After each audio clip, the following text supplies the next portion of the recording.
already sitting pretty at the top of the table. G2, they still have some climbing to do. Yeah, G2 have some climbing to do, but SK, if they take this finals here, it would put them in such a great lead in front of every other team in Europe, especially since Fnatic lost with 0 points this weekend. So it's already a big gap that's being created, and if they win this finals, it's going to only widen. Yeah, just the fact that Fnatic were in second and then lost, it means that there's the extra points buffer. So SK could be looking in a fantastic position at the end of this week, but G2 are not going to let that happen easily to them. Let's take a look at the roster for G2 Esports coming on into this one. Obviously, we know that this is a roster that has some serious power behind it. Hundor in the lane has always been one of the major guys to talk about, but in this series specifically, Dark Potato, I think, is going to be a big focus because of how much both of these teams love Lance. Yeah, I mean, there's a lot of focus on the Lance. We saw actually G2, though, being willing to ban the Lance away in their semifinal matchup. So they could just go back to that strategy, take the Lance off the board. But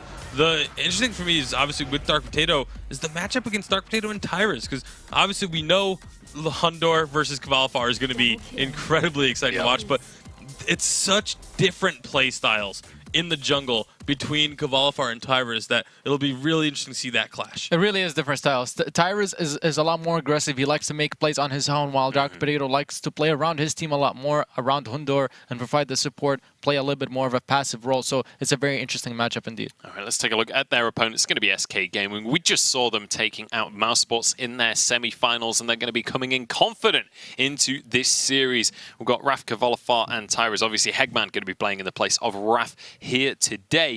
Hegman definitely been stepping up. We've just been talking about this team, and honestly, I'm just impressed that they're happy to pick up things like the Grumpjaw and can still have great success. Yeah, the Grumpjaw or the Lane Lance, things like that. It's, again, very similar to Cloud9, where they just play whatever they feel like and are able to find ways to make it work. More importantly, things that you feel like, but also things that actually make sense on paper, but a lot of teams are not able to execute on. Teams like C9 and teams like SK, they seem to be able to make them work, and it's really fun to watch just because you think about those characters and you think they make sense. Now you see them actually working.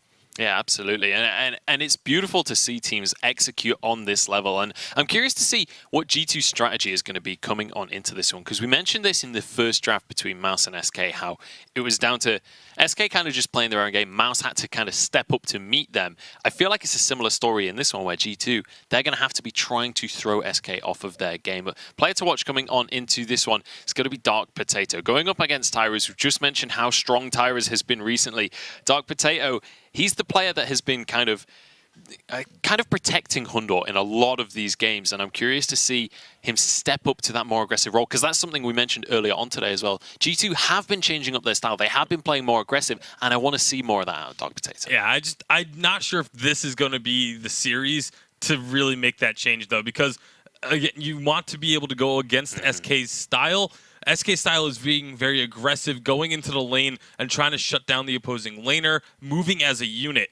And I don't really want to see Dark Potato trying to go too aggressive into that, because then it's going to create opportunities for SK to catch them out of position, where if they stick to what's tried and true for them, then all of a sudden you're going to have that dynamic of SK trying to be aggressive, trying to move as a team and take down a target, whereas G2 is moving as a team to try and defend a target. And it's going to be so much fun to watch. Yeah, and now I want to start to talk about the draft for this one. I want to get into this final. And one of the focuses, I think, for this draft is got to be the Celeste, right? Because we know that G2 loves to play this Celeste. Yeah. We just saw SK basically draft around beating a Celeste twice in a row now.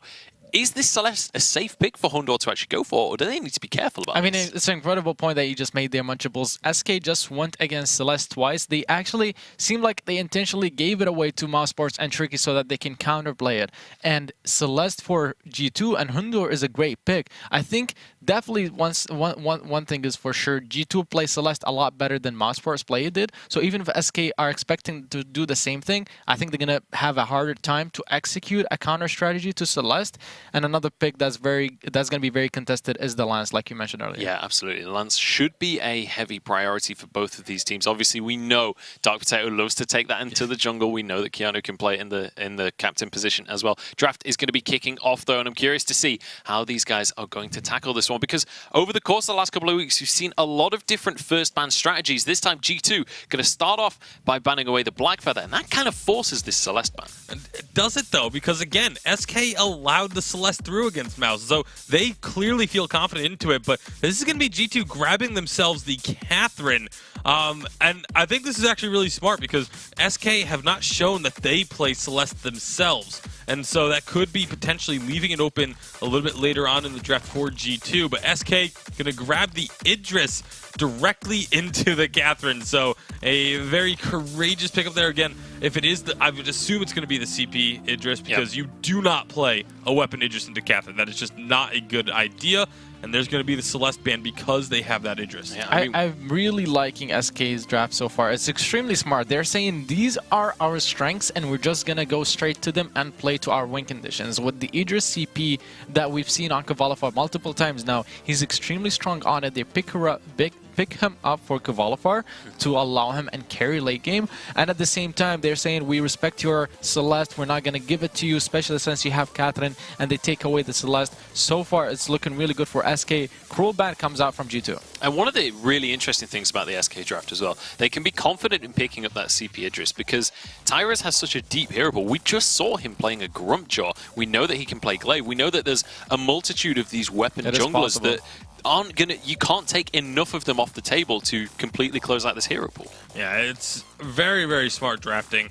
They are going to grab the Lyra, so they even save that jungler for a last pick, which is so smart. Having that last pick is so crucial to being able to try and see what your opponents are going to do, try and figure out what their win conditions are going to be, and pick something that can try and disrupt that or that can just outright beat that. And with the Idris there, obviously can still flex, but like I said, it's so unlikely that it's going to be a weapon Idris with the Grace on the side of G2, so they can just wait, see what G2 is going to do. They grab themselves the Kestrel. Is this Baptiste that's going to come out like they did last time with the Kestrel Baptiste Catherine?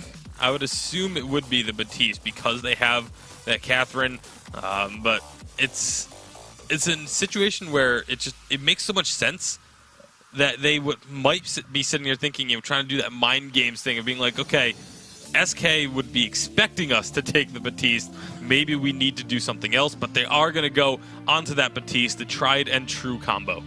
Yeah, I mean, often if you go into those kind of mind games, you can actually end up mind gaming yourself. And, Catherine Baptiste, very, very strong combination. I wouldn't be surprised if SK went for another ranged hero in the jungle like the Scarf or the Samuel that they've played in the past. It works well against Baptiste Catherine to kite away and just use your range advantage, and it synergizes with Lyra because you have a lot of sustain. I really like SK's draft. It's extremely smart.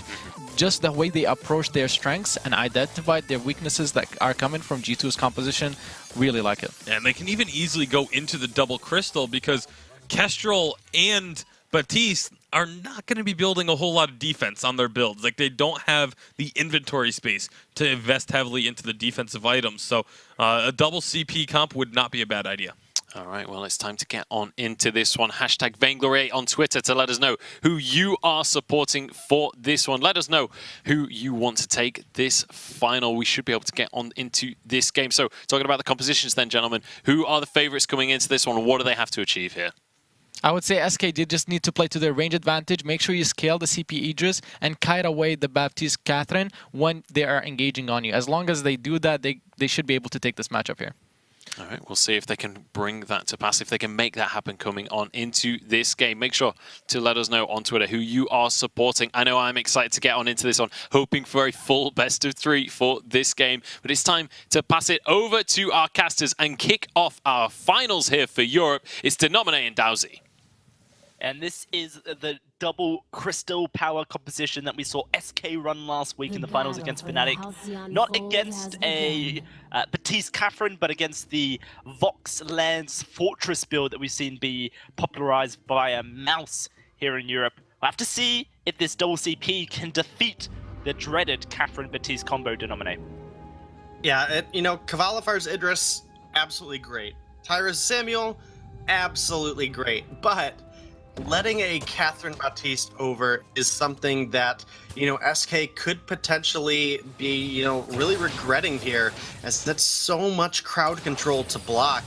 And, obviously, if you're stunned up for long periods of time, it doesn't matter if you're the better composition as far as late game goes, because you're losing out on that crowd control game.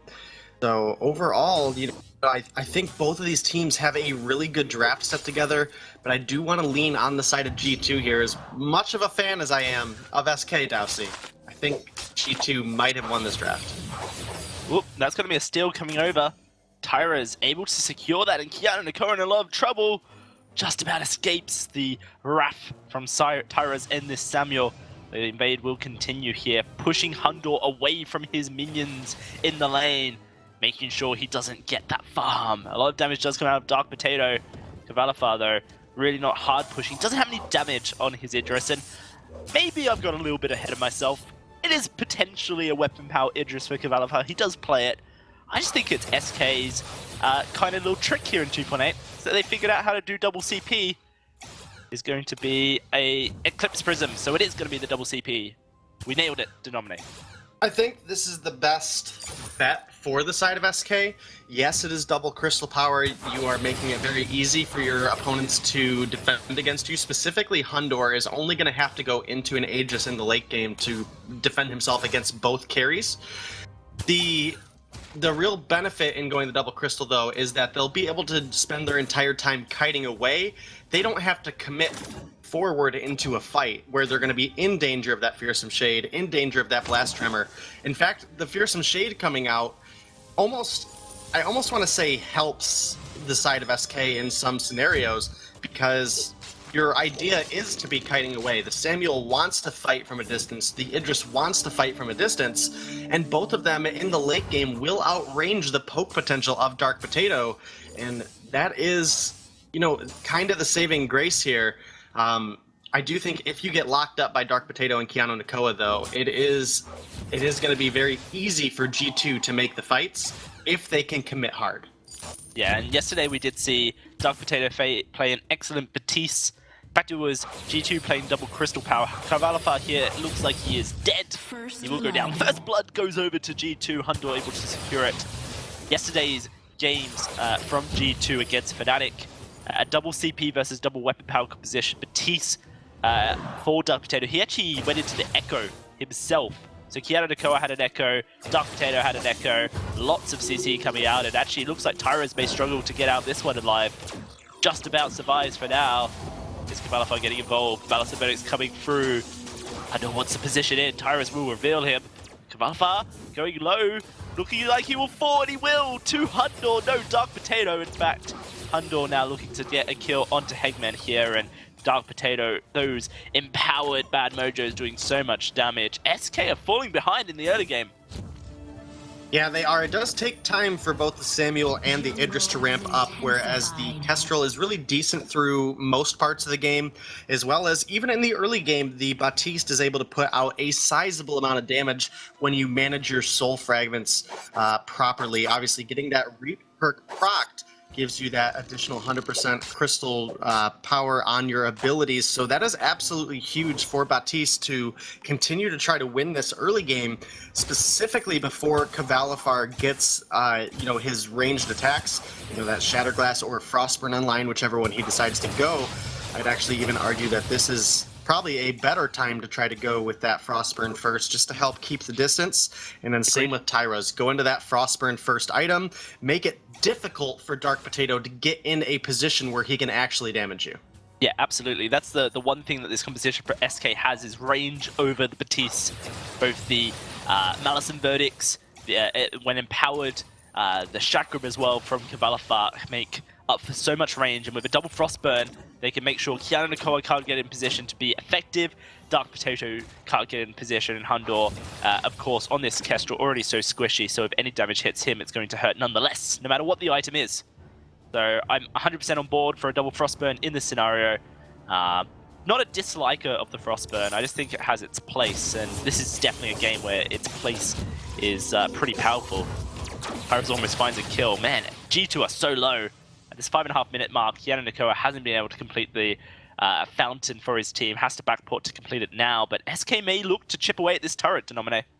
They have the potential to, for sure, and it is going to drop very, very quickly here. That is 2 kills for the side of G2, but that is first objective going to the side of SK, and that is absolutely huge for them. Obviously, now Samuel level 6 has that Oblivion available, level 7 even, off the steal on that Treant. So Oblivion and Fearsome Shade available. It's actually kind of cool to see the Samuel and the Baptiste in the same game here. I think they, very, very good heroes overall. But, we see when Hundor and Dark Potato group up, specifically in that last fight, so much splash damage came out of Tyrez onto Hundor and Dark Potato, forced them both out of the fight. And Dark Potato's actually committed to a second Heavy Prism before going his Shatterglass, so gonna delay that Tier 3 by a bit. We're 6.5 minutes into this game, Dowsy, with no Tier 3 on this Baptiste. Yeah, I think that's quite interesting to see come out of a Dark Potato. I have to see how that plays out moving forward. Shatterglass typically gets finished around this point, 7 minutes the latest. Gold just isn't there yet for the side of G2. I love this final, by the way, Denomine. So hype. Spring champions up against the summer champions, fighting for top spot in autumn when only one European team can make it to Worlds. This is a storyline to follow throughout the Vainglory8 season. Oh, it absolutely is, and G2 has had great performances to get this far. It will be exciting to see if they can bring down SK, or if SK will continue to be champions of Europe, Europe's strongest hope at the World's Championship. Very good at shifting their play style, and I think that's really the key thing here, but now it's Tyra's. Drifting Dark is down. Drifting Dark is down, doing damage to Kiana Nakoa. So much damage to Kiana Nakoa. Dark Potato wants to move in for the Ordain, and he lands it. Fearsome Shade, it gets blocked up by Hegman there. And SK can continue their march forward. Everyone on G2 is very low. Hundor in trouble as Kavalafar threatens, and Dark Potato will find the backport to complete his Shatterglass. But once more, SK going to threaten this turret. Kiana Nakoa holding onto the fountain. He's going to have to use it, I feel. Nope, the healing flask comes out first. Hundor will pop his own as well for the extra healing and energy, but immediately that gets removed from him. Blast Tremor goes down. Silence is there, but SK instantly disengaged the fight. Now move back on in to see what they can get here. The Chakram does a damage to the turret. Does a lot. G2 are just standing by as SK continue their harassment. And SK now going to get a lot of damage down on this turret. It's already halfway down, Dowsy, but Jordan is here. Will G2 follow up? They can't. Looks like it. Hundo and Kiana Nakoa are just too low. That's where the double Frostburn comes in. Frostburn's so good into Catherine. On Idris, on any hero really. Catherine really struggles against anyone. There's 2 heroes that I can name off the top of my head in this moment that Frostburn really counters. Catherine is one of them, and Cruel is the other. They're heroes that rely on their movement abilities, their A, to get into team fights and do damage. The Merciless Pursuit, I can't quite remember the ability name for Cruel. My head is not working for me to nominate. But they rely on those A abilities to connect with their opponents, and Frostburn instantly removes that movement speed for them. So the double Frostburn for SK really doing works in making sure that if Kiana Nakoa really wants a Merciless Pursuit, and you can see that he's only got 10 stacks so far at this 10-minute mark, so little stacks you could say, then he's going to be punished very heavily for stepping forward. And it means that G2 doesn't really have engage potential. Yeah, that is absolutely true, and we just haven't seen the Catherine Baptiste combo really come into light yet. It's been a pretty slow game as far as the fights go, as leading into the kills. I think, as Catherine gets the Echo online, as Baptiste potentially gets the Echo online, they start to stand a bit more chance, but SK has done such a good job just using their range to their advantage so far. It takes a hard engagement out of the side of G2 to get in and get the damage down. And we've committed so much gold into defense, specifically onto this Catherine. She will be a good frontline hero. Kiana Nakoa misses his Merciless Pursuit onto Kavalafar, goes onto a minion, and now Dark Potato is going to go down. Hundor in trouble as the sleep goes on to Kiana Nakoa. Oblivion doing work. Hundor finds a kill onto Kavalifar, but instantly gets removed by Tyrez. And Kiana Nakoa now tempting to escape, but look at the Frostburn. Can he escape? No, he cannot. Tyrez with a double kill and an ace for SK as they continue their dominance in this game. Yeah, now they turn their attention onto the gold mine, and just as I was saying, so much defense on this Catherine wasn't quite enough to get them through the fight.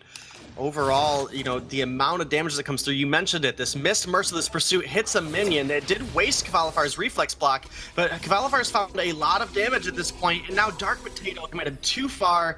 The good Shimmer Strike out of Kavalifar gets him out of harm's way. Hundor does find a good kill onto Kavalifar here, but drops himself, and then Kiana Nakoa with no energy and nowhere to run, nothing but a hope and a dream. It is an ace for the side of SK, turret destroyed, and gold mine. That is, you know, pretty big win. Yeah, huge win coming through for SK. Almost gets sniped away by Hundor, but SK able to secure it. And that was an infusion that Hundor kind of just found a single kill on. Not really the 500 gold investment that G2 wanted. The gold lead up to 3,000 now, and if SK continue keeping their distance, it's going to be very difficult for the side of G2 to deal with the range and the slows that SK can output, even though they've stacked up on their damage points. We see those Chakrams doing so much damage to the Kestrel, so squishy at all stages of the game, and SK just moving on forward. Kavalifar gonna get that broken myth online, nice and quick for himself. Tyrez building into it as well, and a Crystal Sentry will go over to SK. Yeah, and SK has been doing a great job with the objective control this game. It really hasn't allowed Dark Potato and Kiana Nakoa to come into light, but here we go. It's stunned down on Kavalifar. I just don't know if there's any follow-up on it. We'll have to see. Tyrez is on the front line. Hundor struggling with Kavalifar. Fearsome Shade pushes them backwards, SK, but they got the hills. Kiana Nakoa going to get slowed on up here. Is able to find a stun, though, onto Kavalifar. He may just lose his life for that stun. Is going to be the Malice and Verdicts going forward, and he does lose his life. Tyrez now looking to snipe Dark Potato, the passageway to put them in range of the Batiste, and Dark Potato shall fall where he stands, just as he fights his way, but eventually goes down to the Samuel. 5-3 for SK, 4,000 gold in the lead, and every time G2 step forward, they get met by an icy response. Yeah, and it just, to me, it's come down to just chasing too hard, and we talked about it earlier, is that's what the side of SK wants. They want you to chase a long-winded fight, and that's what it's been. If somebody would have been very low and you could have executed a kill onto it, it would have been worth, but the side of SK was too healthy. Kavalifar had gotten too far away. They were able to kite back. All of a sudden, Kiana Nakoa, even with all this shielding, was dropped way too low. They get the kill, they turn around the aggression, they find a Dark Potato as well, and they find a gold mine. So overall, you know, we are sitting at a 4,000 gold lead right now for SK, and you know, we have to get an echo online from either Catherine or Baptiste if we want to win these fights, and the Fearsome Shade can't be used to push the enemy away. You need to use it to lock them up against an obstacle. Yeah, no, I agree here. And you look at Dark Potato's build as well. He's looking like a Katy Perry song at this point. Hot and cold on it. Doesn't know what to build, where to go. Is he going towards a Crucible? Is he going towards Wall Treads? Does he want damage? Does he want shielding? He wants everything, but splitting items for tier 1s and tier 2s and not completing a tier 3 is putting G2 even further behind than they actually look like they are. They are going to struggle desperately to get back into this game as Kiana Nakoa is going so low, almost loses his life. Hundor, a lot of damage onto Hegman. Very nice stuff coming out of Hundor, the main damage source for the team, and Kavalifar does get locked in and ordained, but the Oblivion splits the side of G2 and makes sure that Kavalifar gets out nice and safely. Hundor going to get some healing here, as does Kavalifar from Hegman. A Blast Tremor blocked up by the side of SK, and that will be Kavalifar locked down, but dodging out this damage. Hundor's doing a lot of work. Kiana Nakoa, though, will fall, and now without their captain on the front line, G2 will be forced back here. The heals from Hegman doing so much for SK. Dark Potato gets focused on down, taken out by Kavalafar, and Hundor dived upon by Hegman. Stun there onto Kval. Does lose his life once more, but the ace once more for SK, and now the choke point turret under fire. Yeah, 15.5 minutes into this game, choke point turret going down for SK. It was a really good fight for them. Again, these long-winded fights favor the side of SK. Broken Myth completed for Kavalafar. Broken Myth complete for Tyras. The damage ramped up so much in that last fight. Fortunately for the side of G2, Hundor was able to find a kill onto Kavalafar as we get into this replay now. We see the good Blast Tremor does get blocked, but at this point, it's Kavalafar and Tyras who just have so many Broken Myth stacks, and as the bubble runs out from Catherine, they just chase her down. They come in trying to find Dark Potato, but instead it's Hundor that stays a little bit too far out. Looks for a kill onto Tyras, not quite able to find it. Ends up finding Kavalafar instead with this heavy critical build coming out of Kestrel. Loses his life though, and loses a turret as well. So overall, SK really showing a lot of dominance here in game number 1, Dowsey. Oh, absolutely, and we do see right now with the Kraken online, it's just a Shadow Glass and a heavy prism for Dark Potato. He has wall treads to try and help within the engage potential, try and get G2 through the slows. Double wall treads might be able to get them into arm's reach of SK. We'll have to see if that's enough. Hundor, it's all on him.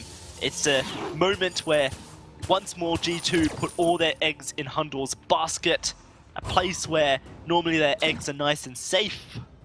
There is just so much work for Hundor to do to get those eggs to the farmer's market, and SK are doing their best to shatter them. Yeah, and as of late, it's been Hundor, being all the eggs in the basket. Hold on here, we've got a fight breaking out. Dowsey. This is going to be a block coming through to stop all the CC. Look at Tyras on the backline, putting Hundor to sleep. Kavalafar, a double kill before he falls down, and it's Kiana Nakoa dying. A deja vu again and again. Kval dies before it is the last man taken out by Tyras, and with the ace buff minions, SK gonna push into the base. Yeah, SK gonna shove the ace wave minions here, and it's been fight after fight. Hundor has been able to find a kill onto Kavalafar, but it ends up being SK coming out of the rest of the fight with so much damage ramping up from Samuel. I'm not sure they have the damage here, Dowsey, to finish the game, but they can at least take a turret and get out. Arcane Passage is used to escape, though. I think they could have made it out without that, and instead you're actually giving the enemies a chance to catch up to you now. Yeah, Tyras is dead. This is disastrous for G2, though we will see the EU Treant come out and force a double root off the back of that Oblivion, but they're going to start up this Kraken, and this heavy critical build that this Kestrel has means this Kraken will be light work for Hundor to deal with. How can Hegman and Kavalafar make up for this mistake is the question. Dark Potato's not there. They're going to spot this out just now. This is it, 2v2. They have to move in. Make work of this is going to be Kiana Nakoa trying to keep them off it. The Kraken will be stolen by Kavalafar, and that is the redemption that SK needed. Now they have to escape and not die so they can make this Kraken worthwhile. Fearsome Shade from the silence goes on to Kval, but he escapes into a one-shot. No! Hegman blocks it. They survive. And now G2 having to backport, but they're going to stop them up here. Kval oversteps. He will die. That's going to be Tyras now moving on in to keep this fight alive. Hundor wants to backport, but Tyras is making sure he can't. Oblivion puts 2 to sleep. Oh dear. Tyras now has to take down Hundor and Dark Potato. The Kraken's in the base. All they have to do is prevent the recalls, Dowsey. Can they get the backport? Literally all That's they have to Hundor do. stopped. Dark Potato can't stop the Kraken by himself. Hundor needs to get out of this scenario if G2 want to survive. Tyras trying to find a kill, but Hundor's already got one. Hundor looking for 2. A double for Hundor. He's done it. But the Kraken is onto the Vein Crystal. It's time to see if Hundor can keep this game alive. It is melting this Kraken. Auto attack after auto attack. Hundor might just be able to do it. The hero play for G2 in this game 1. And they will continue their fight to take down SK. An absolutely beautiful play out of Hundor there, and an actual misplay out of SK. All they had to do was prevent Hundor from recalling. They didn't have to go in for the kill. They just had to chase. They didn't have to fully commit. and this huge critical build takes down the Lyra, who has no armor, and takes down Tyra's as well, off the back of a good active camo and some good stutter stepping out of Hundor. So overall, really well played out of G2 there. They hang on by a thread and live to find another fight. Dark Potato finally has some additional tier 3s completed as well. The Broken Myth is available. He did go the War Tread, so the team either has an additional disengage or hard engage, but he does not have that clockwork that helps him spam out those bad mojos when he's empowered. So that'll be something to look forward to as we go on. Obviously, packing up on the shield defense here, he does have a sizable amount of shield, but he doesn't have a block, and that was a result of what we saw in that last fight where Tyros was able to get a double Oblivion down for the sleep, which gave them enough time to clean up Kiana Nakoa and chase down Hundor. But, you know, as again, Hundor, you cannot count this guy out even when he is down. Man, incredible stuff. Hundor on this Kestrel, showing a glimmer of hope for G2.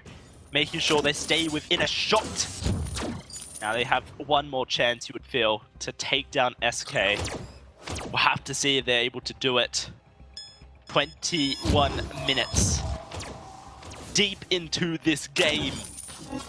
SK failing to close on out. The Vein Crystal has been exposed. Giannico will backport, picking up some flares for his team. Next team fight so decisive for G2.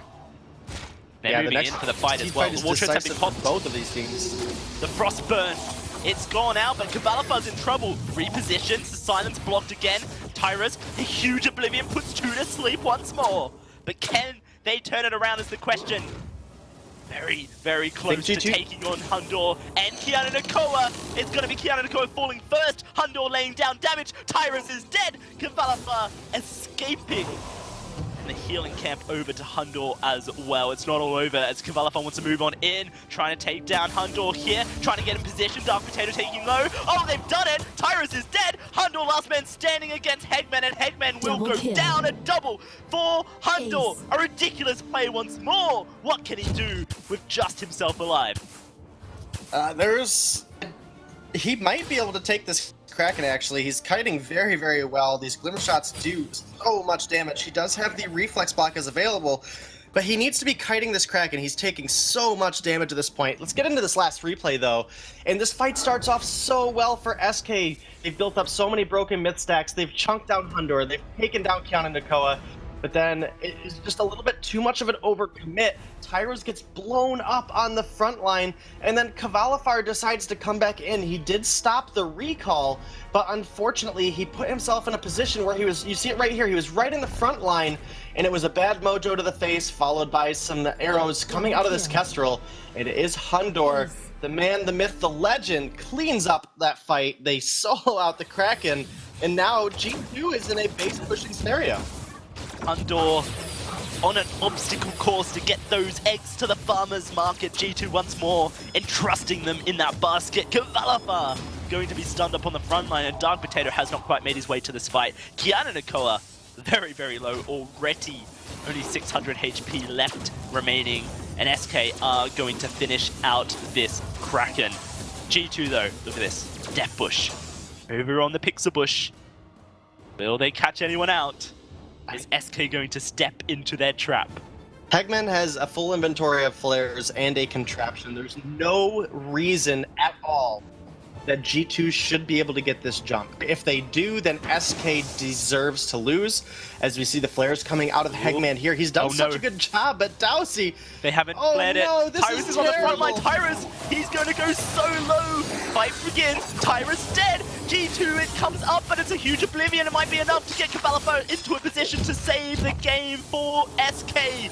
Kavalafa doing work. G2, they're able to avoid this fight for now. Dark Potato taking damage from the Crystal Sentry, and Hundor and Kiana Nakoa are going to backport. Despite the single kill from G2, their Death Bush will not be impactful enough for them to win the game just yet. Yeah, it definitely was so close. They found a good kill. There is no reason when you're in this position, you know the enemy carries are that healthy, and the captain is going to heal up over time with that percentage of health healing from the passive effect of the fountain. there's no reason for you to not check that bush. You can actually drop a flare and check both the lane bush and that jungle bush, and instead a flare goes over right over. But here we go. Win. Hundo on the front line. It's going to be Hegman taking a lot of damage, but they're able to get back onto the Vayne Fountain, heal themselves up, and G2 are going to now step back. Here come SK. They want to re-engage the fight immediately. Wall treads, Sigil, movement speed coming out. G2, Hundo's so low.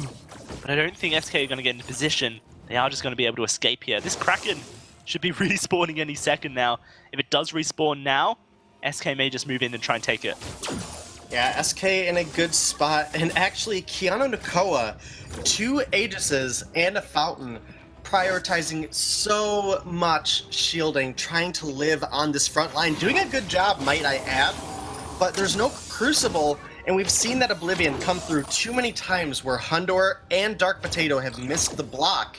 So I think this is a little bit of a risky call. I do like the additional Aegis over the Fountain, but I would have liked to see, instead of a second Aegis, go into a Crucible, help your team block up that Oblivion so that they can use the blocks for their own need. Obviously, there's not much crowd control otherwise, but if they can use it when they're low on health to negate some of the damage. Oh no, a Blast Tremor gets wasted from Keanu Nakoa. As that Echo hasn't used it just yet. May just hold on to it at this point. Kraken spawned. Dark Potato's working towards an Echo of his own. You can see it in his inventory. Sold that chronograph, so that he could get the energy battery, void battery. Now wants an Echo, but he's a lot of gold away from it. This is a fantastic first game for a final here. So tense to think that G2 are holding on is incredible. Keanu Nakoa does move in, looking for the engage. There is no Blast Tremor. Hundo looking to get onto the front line. There's the Drifting Dark. Keanu Nakoa almost dead. Item Silence can't Fountain, but it comes out. Here we go. G2 want to move on in. The first Fearsome Shade goes out. It's the only Fearsome Shade at this point. And G2 have failed to engage. Once more, SK gonna heal on up with these sigils and look to just escape until just about walks away as well. How did SK react? They have to go for Kraken, you feel? Yeah, I definitely think that's a choice you can make. You can either make the enemies come in and try to fight you. Despite all of the shielding on Keanu Nakoa here, once that Broken Myth ramps up, you're actually getting less and less return and all that defense. But here's G2 and Dowsey. This could be the last fight of the game. Silence comes out, it silences them all, but the item silence is there, so there's no Echo to follow back on up. But they find one kill onto K-Val. Hundle's gonna go down as well. Tyras, it's Jungle and Captain versus Jungle and Captain. Dark Potato doesn't have damage at this point to deal with Tyras' Samuel.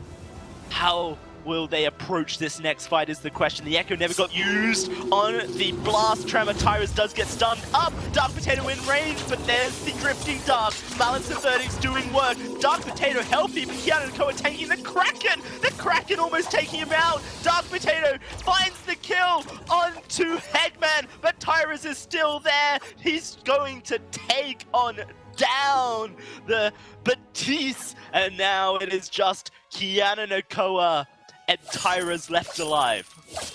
What a absolutely crazy fight. Somehow Kvalifar makes it out in time to get the damage down onto Hundor, and I think it was actually an attack coming down from the Kraken that killed Hundor. So lucky play there out of SK. Lucky or calculated, I'm not entirely sure, but here we'll get into the replay. We see the fight starts off really good. A silence, 3-man silence comes through onto SK, but here it is right here. The damage goes down, the attack from the Kraken will secure Hundor's fate, and then from there it is just a crazy long fight between the Captain and Jungle. Eventually it is Dark Potato and Hegman that fall. YouTube started this Kraken up. Oh, when does the craziness stop? When does it all finish is the question. Keanu Nakoa trying to move in for a stun, but he can't find it. Hundle ripping through, but getting caught in the Malice and Verdicts. Hundle may just lose his life here. So low, the Fountain to keep him alive, and K-Val's stunned up. K-Val's gonna go. No Shimmer Strikes to stay alive, and the Oblivion puts Hundle to sleep. It's 1 kill to SK. 1 shot coming through, but tanked up by Hegman. SK, only 2 men. They're going to now take down this Kraken, knowing that G2 can't contest it, but Dark Potato, not one to give up in the moment. will move towards this tri-bush. Hundor's so far away, there is no one-shot to come through. He's sold his Bonesaw for a breaking point, feels he needs the ramp-up of the breaking point to win these team fights in this last moment for G2 potentially, and it's all started now. Cavalapa moves in, Hundor laying down the damage onto K-Val. K-Val is straight up dead. Hundor finding one, now they're gonna move in. It's a 2 versus 3, but G2 think they can win it. Hundor taking the damage from the Malice and Verdicts. Fearsome Shade has been blocked, and Dark Potato may just go down to this Samuel as the Malice and Verdicts with the Drifting Dark doing work but not finding targets. The Bonesaw comes back out for Hundor. Breaking point apparently not doing the trick. 3 versus 2, and a Kraken, and Hundor moving in for Tyras. Is Hegman stunned up? Hundor looking for the kill. Samuel will go down. One more auto attack, and Hegman having to escape. G2 wins this game if they get the ace. Crystal is exposed, remember. G2 cannot allow this Kraken much time with it. Dark Potato starting it up, but again, this game continues at the 31.5-minute mark. This is absolutely crazy how close these teams are. It's Can they coming finish down. this? This Kraken is so healthy. This Kraken might just finish the game for SK. Hundor, does he have the damage? The one shot's gonna come out. Hegman wants to portal over the wall, but I don't think he's even needed. Here he comes, Sigil on top, and the Kraken finishes the game for SK. 32 minutes in. It's only the first of this final. G2 4 to SK. Oh my goodness, that Kraken doing so much work. Obviously, the more gold on a team, the more health and damage that Kraken does. But Dowsey, exciting game number 1. How do you top that excitement going into game number 2? I do not know, Denomine. I do not know. Incredible stuff from SK, incredible scenes here in the European Vainglory 8. And I'm sure we have 3 gentlemen who are very eager to bite into that gameplay, so let's hear from them. Guys, what a game! What a way to start off the finals right there. Incredible 32-minute game. It was, in the end, SK that managed to take it, but honestly, that really could have gone either way. G2 so close to holding on. Hundor especially. He had like a 1v2 at one point. Just incredible game. Let's get into it. I mean, where do you guys even want to start? Because I can't. It's so long ago that I could barely remember the early game at this point. I don't even know if it's worth starting at the early game because it almost didn't matter by the end because things got like to this dead even point around the 20-minute mark. And for G2, it almost feels like they would rather have games start at the 20-minute mark because they are so strong in the late game, regardless of what else has happened. Yeah, I mean, let's start at the 15-minute mark, because I feel like that's where the late game begins for these guys. And this was an ace that managed to come out by SK game. Yeah, and this we see the silence comes out from Keanu at the very beginning, and it's blocked by the Crucible coming from Hegman. Then SK managed to kite away and re-engage. This is their win condition, and as we see from SK always, they have a very good understanding of their win condition, and they play to it very well until they started faltering later on. One thing worth mentioning, Keanu picked up the Aegis before the Echo very early on. I think that was a huge mistake because throughout the mid-game team fights between like minute 10 and minute 20, he couldn't get the second silence up because he didn't have the Echo, and the first silence was always blocked by the Crucible, and that just hurt his team too much. I don't like the Aegis. I know he's going against double CP, but the Echo would have been better. Yeah, now the next replay that we have was around 17 minutes into the game, so not too long after that previous ace, and this was SK on the front foot again. Yeah, this was just when SK looked like it was going to be a sure thing, like they were should have just been able to close out the game is what it felt like, but there was just enough damage being done by the side of G2 to sort of dissuade them. To being able to take down Cavalifar prevented them from having the damage to push in and try and end the game off of that push. And it happened multiple times where it was just enough from G2 to hold on for that little bit longer that they needed. I mean, even the final moment of that game was almost enough. Hegman portaled over the wall to finish the game. But honestly, once it got to the late game, this was very much an even game. These teams going full on head-to-head. Each and every single team fight, it felt like 1 or 2 casualties on either side, but never quite enough to turn it into a major victory for the fight. Obviously, you can see the fights over Kraken were very important, and we saw that you know, G2 was surviving with no turrets for a long time in that game once we got to the later stages. Yeah, for sure. And there's a lot of interesting item choices were coming out of G2. The Ward Treads on Baptiste before he even finished his Broken Myth, just so that they can have that initiation range and the speed boost to keep on going onto SK whenever they engage. And SK, they did a good job of kiting away, but they needed to remember that once they were close, this is still an incredibly strong CC composition coming out of G2 with the Catherine and the Baptiste. You can't fight it head on. You have to use your range advantage to win the team fights against it. And there's something you mentioned about the Baptiste build that I kind of want to push into a little bit of a different direction with it, is that Baptiste wasn't getting gold towards the end of this game. And this is something that we were talking about a lot during the game, especially like at the 30-minute mark. He's still sitting on 2 offensive items. And yes, you have to be constantly buying infusions. That takes away a lot of your gold, but there was so much gold still being put into Hundor's hands when he's full build, has more than 1,000 gold in his inventory. Like gold was useless for Hundor for quite some time. And he's still the one that was clearing out camps, that was clearing the minions. Like that can't be happening. Some of that gold has to be going onto Baptiste. All right, we've got to get on into this next replay. This is towards the very end of the game as these two teams were butting heads, and you can see SK trying to push in and finish this one off. And it was a little bit of a sneaky play from Hundor and Keanu trying to finish off the Samuel and the Lyra before they approach. They end up getting the kill on Samuel. The Kraken is pushing in with full health. And the thing is, the longer the game goes on, the more gold is accumulated, the stronger the Kraken gets and the tankier it gets. So by this point, you could see it's really beefy. It takes them so long to kill it, and by the end of it, it ends up not being enough, just barely. Yeah, and it's those kind of split-second decisions are, it's really tough to criticize a team for it, but, Hundor, I count from the time Lyra portaled out of that fight, 6 seconds before Hundor restarted his recall to go back to base and try and take down that Kraken. If they take that Kraken down 6 seconds sooner, because that Kraken died after it made that last hit,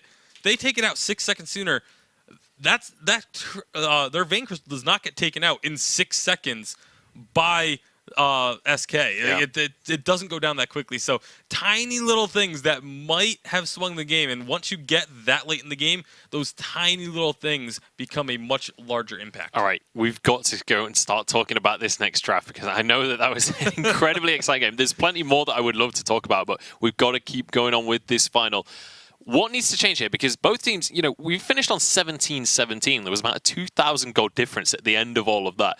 Do either team need to change things coming into this one, or can this actually be a very similar draft coming into game 2? It can be a very similar draft. Both teams picked compositions that have clear advantages and win conditions that can work. SK's win condition was to play the range, kite away. G2's win condition was to engage and close the gap, use your chain of CC to your advantage.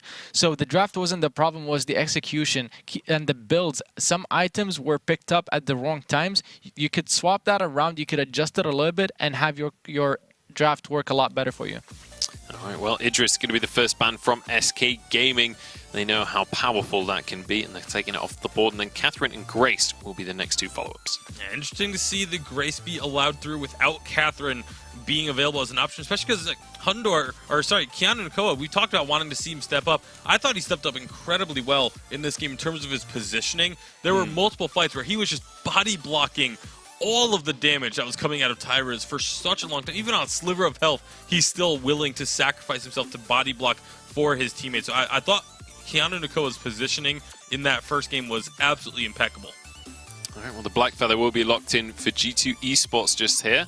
So Celeste still on the table, but I don't think that's something that either of these teams is going to be prioritizing anywhere near as heavily as you'd expect with Black Feather. I do like the Grace first pick for SK Gaming. Whenever they've picked it so far this season, they've done very well with it, and they've won games very decisively too. G2 Esports going for the Black Feather. They're going back for something they did last weekend with possibly flexing Black Feather if necessary onto Dark Potato. So it's a little bit more diverse, and it leaves SK wondering how their composition is going to be developed. Lance ban just because they don't want to deal with that flex pick again for G2, where they can play it in the jungle and the roam.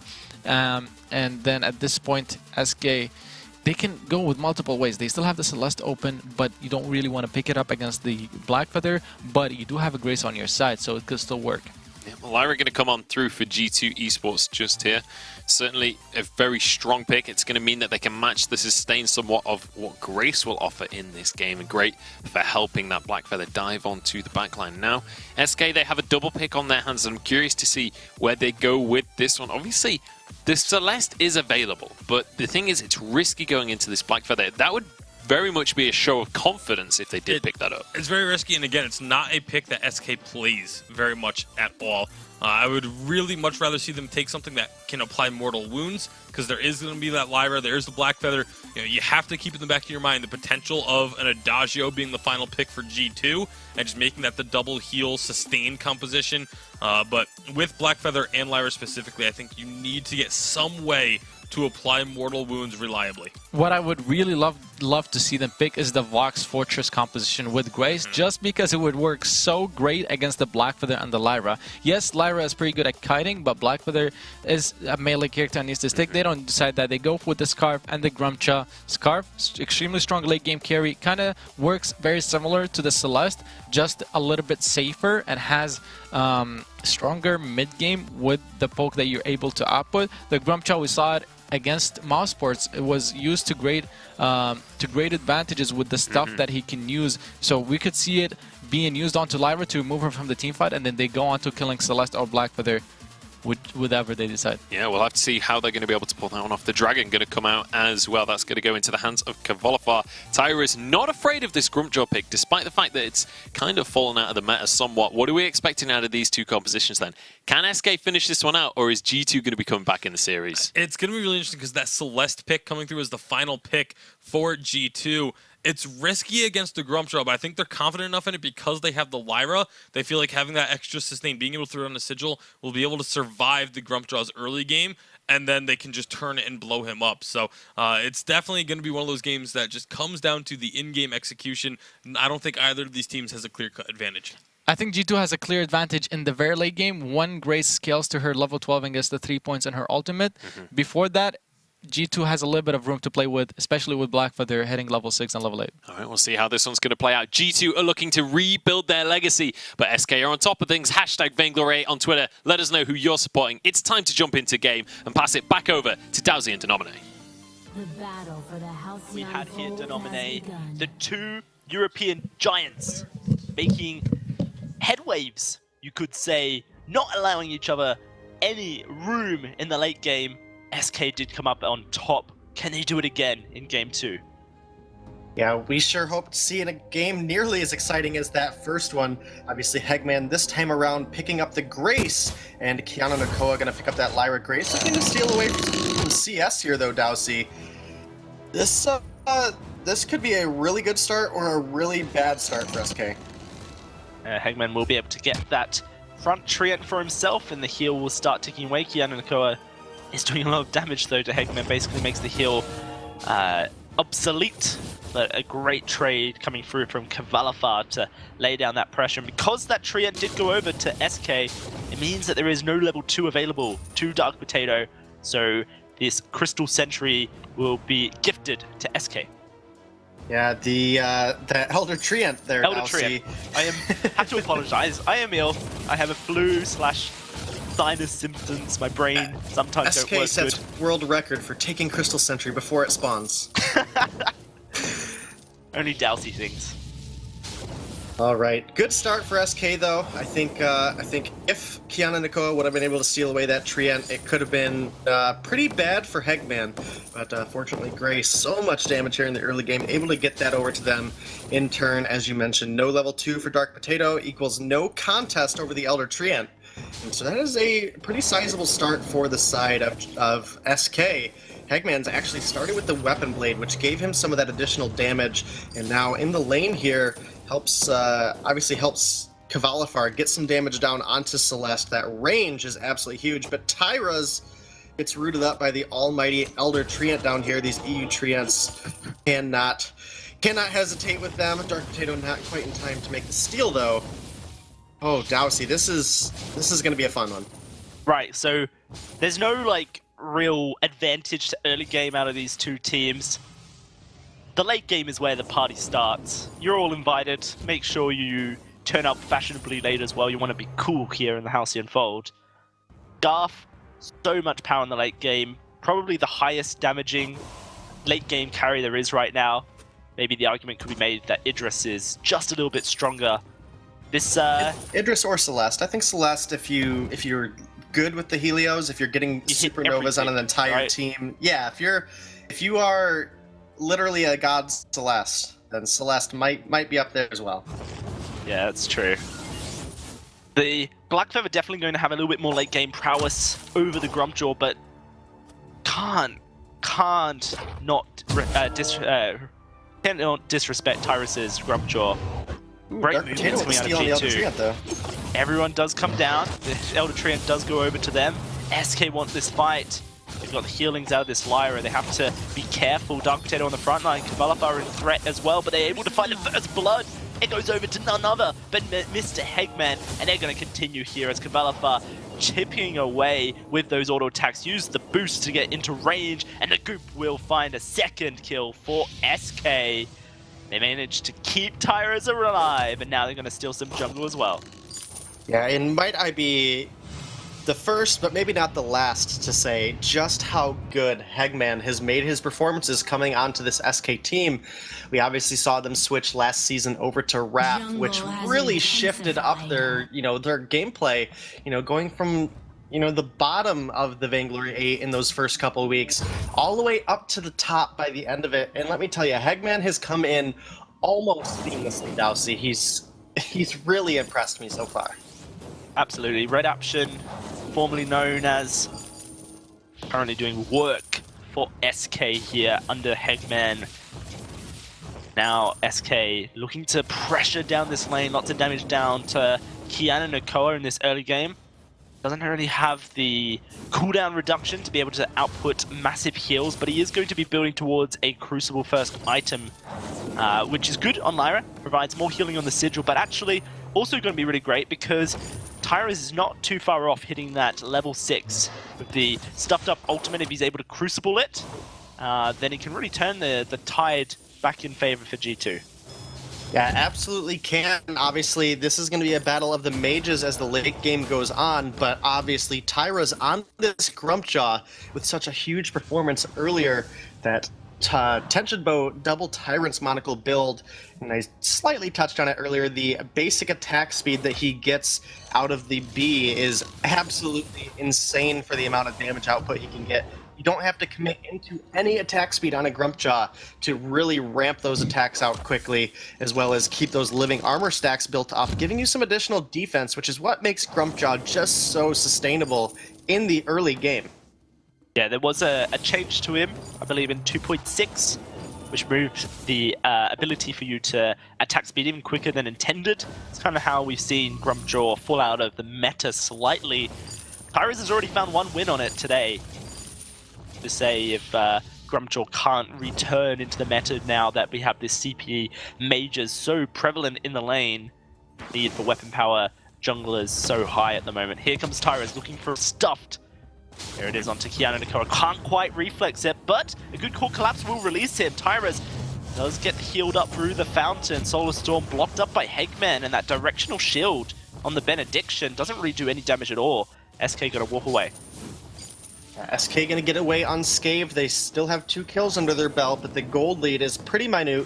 It is only about 500 gold right now in their favor, despite having 2 kills. So I haven't gotten a whole lot of jungle off the back of the kills that they've gotten, but obviously now level 7 on this Grumpjaw. The stuffed will be up in about 35 seconds, so probably ready in time for the next team fight. But now it is going to be Cavalifar looking to get some ambient gold here with Tyras, getting this scarf to his second item. He has the gold for the Eve of Harvest now, Dowsey. He just has to make it over to the shop and pick that item up, as well as probably some cooldown working into that clock. Oh, it's an infusion. Early infusion out of Cavalifar here. I have to see when he pops it and how impactful it can be. I do hope Cavalifar considers Broken Myth perhaps over the Clockwork. I think as a third item for Scarf tends to be a little bit more impactful than the Clockwork, but of course for Celeste, the Clockwork with the ability to turn Hilo Genesis into Supernovas very quickly. Turns out to be pretty strong. Currently G2. Ants around in the lane. The Crystal Infusion has been popped. Kiana Nakoa taking so much damage. Core collapse onto Tyrus. He's going to go very low, but the Divine Adventure will keep him alive. Fountain as well. Stuffed onto Dark Potato and Dragon's Breath to burn Kiana Nakoa alive. Dark Potato looking for Tyrus, but he can't get in range. Kefalofa with the goop shall be able to find the kill. A single auto attack to finish the job. A very close fight indeed, but SK on top for now. Undor getting the heals so he can keep this turret alive. Kefalofa pops the group underneath, but that's about it. Single Spitfire to throw. SK can't really pursue this adventure anymore. They can't, but that turret is definitely looking quite hurt at this point, Dowsey. And what a series of unfortunate events for the side of G2 there. That fight was looking so good for them. Tyraz went a little too far. The Bright Bulwark came down, keeping him in range of that turret, followed by the core collapse, but it wasn't enough. He gets stuffed out of Tyraz, gets him out, and Dark Potato misses the on point, which gets Tyraz out alive and costs Dark Potato his life.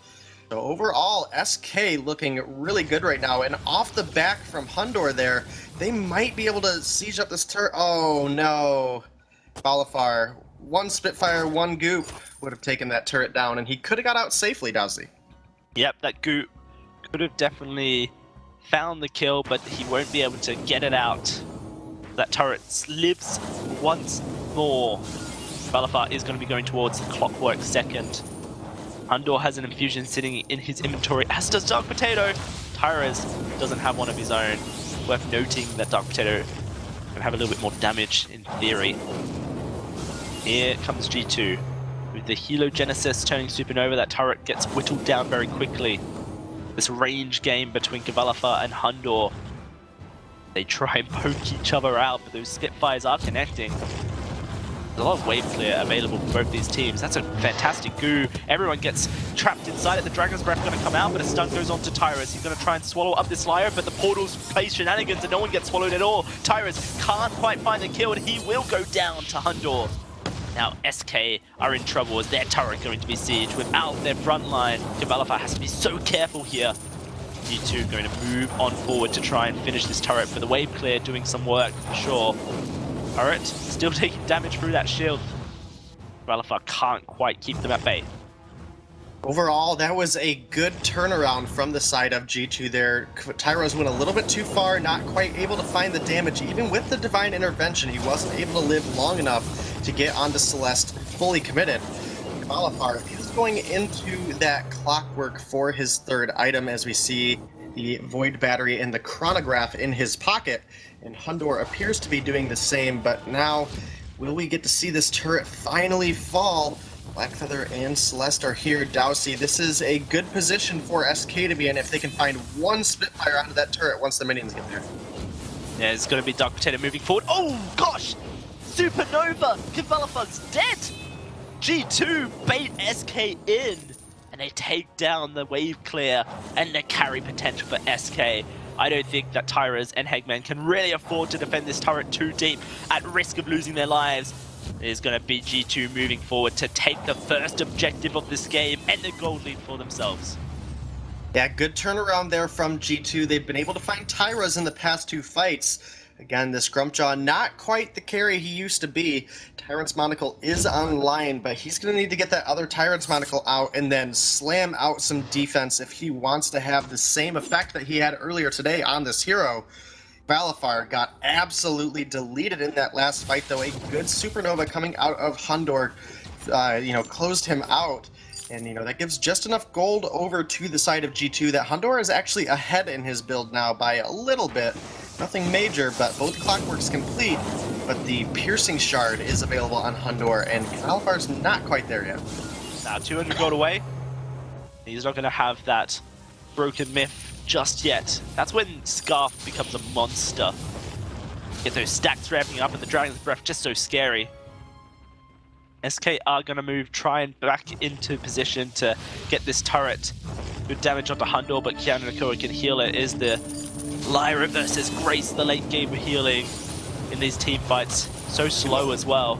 Do have to make note that G2's infusions just ran out, and Kvalifar and Tyras both still have a very healthy infusion to their name. So this could be risky of G2 here. Have to see how that does play out. SK seeming like they want to move towards this gold miner. A Grumpjaw takes it very quickly, but G2 instantly will push the wave in to threaten SK. The game of inches at this point between these two teams. Call it passive play, I call it Strategic game play. of war. Does everyone throws their Spitfires, their Helogenesis, and fight for the inches of position in the map available to them.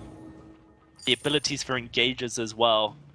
Incredible stuff so far, but SK Sneaky Gold Miner, a 400 gold payout for each member, brings the gold back to even.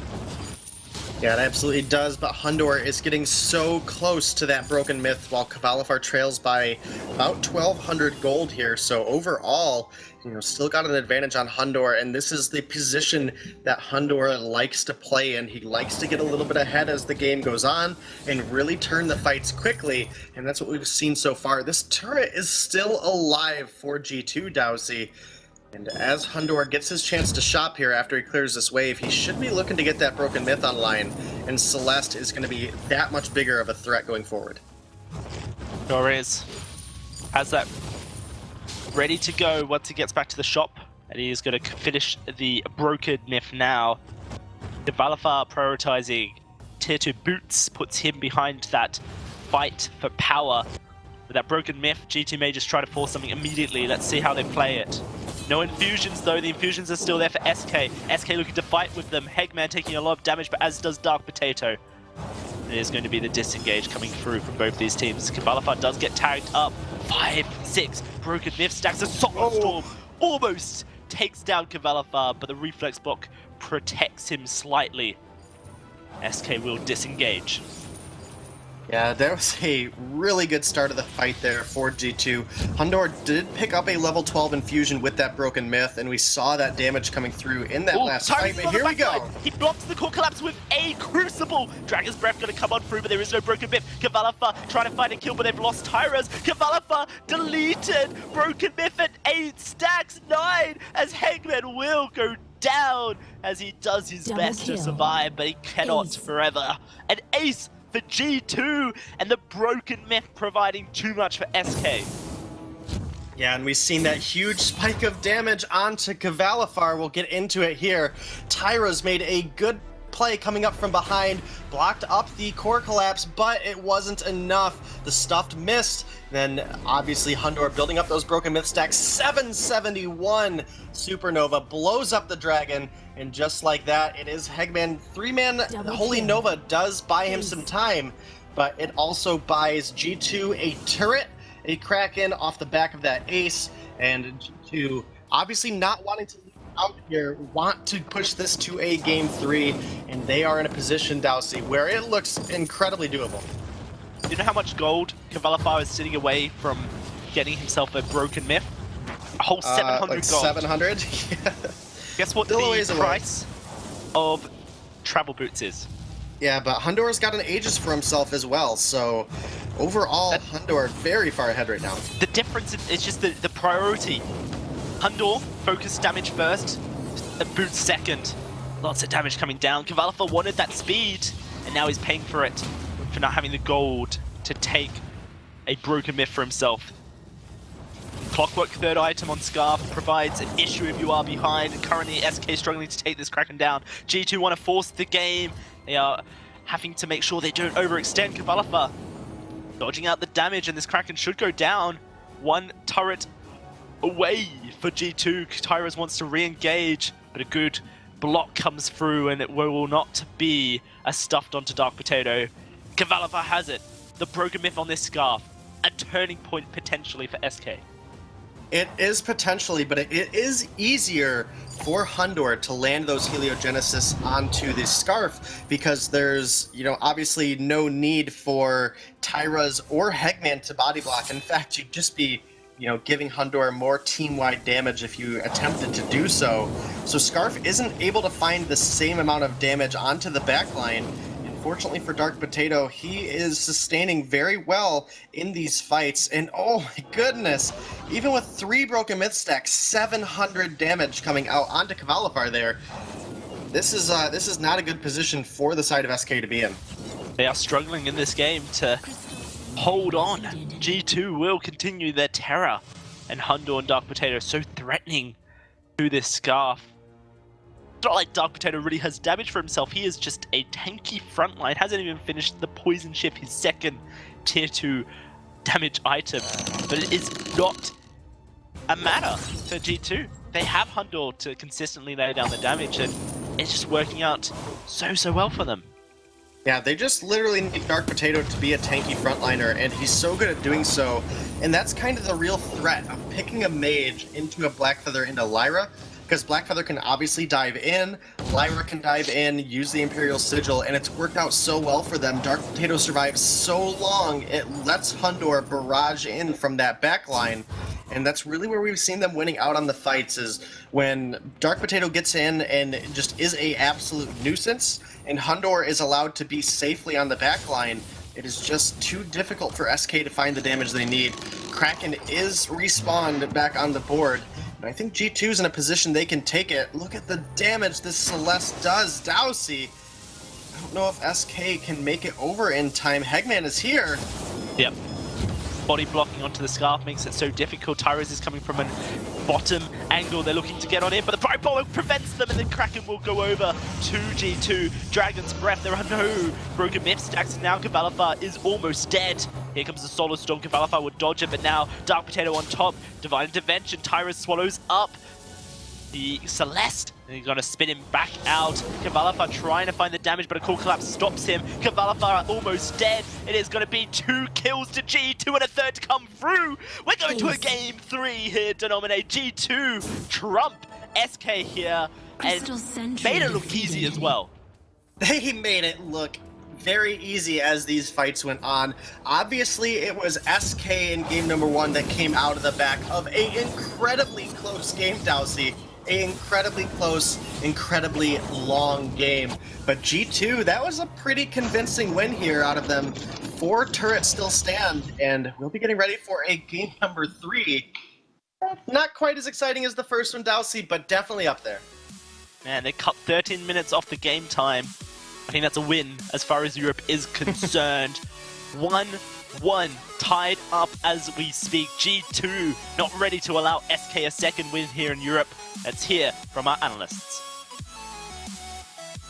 To a game number 3, ladies and gentlemen. This one is going to be one to watch out for. G2 managing to come back on into this series and managed to get themselves a win on the board. And honestly, a very convincing win coming out from G2 beyond sort of the 10-minute mark. It felt like this was very much a game in their control. Yeah, I mean, they were able to just find opportunities to get onto the damage dealers of SK over and over and over again, never really allowing Kvalifar to get much of a foothold in this game as a Scarf. Yeah, I mean, also Kvalifar on that Scarf, I'm not sure how comfortable he actually is, just because it's a character that, or a hero that he doesn't play too much. And we mentioned how SK's composition is stronger mid-game and late game. Before Celeste is level 8, SK can win it because it's a range advantage, and once Grace gets to level 12 and has the Echo, they are stronger with their sustain, but in between, G2 definitely has the advantage. They absolutely did. SK started off with the advantage, though. We have a replay from around 3 minutes into the game. This is where SK managed to grab themselves an early double kill.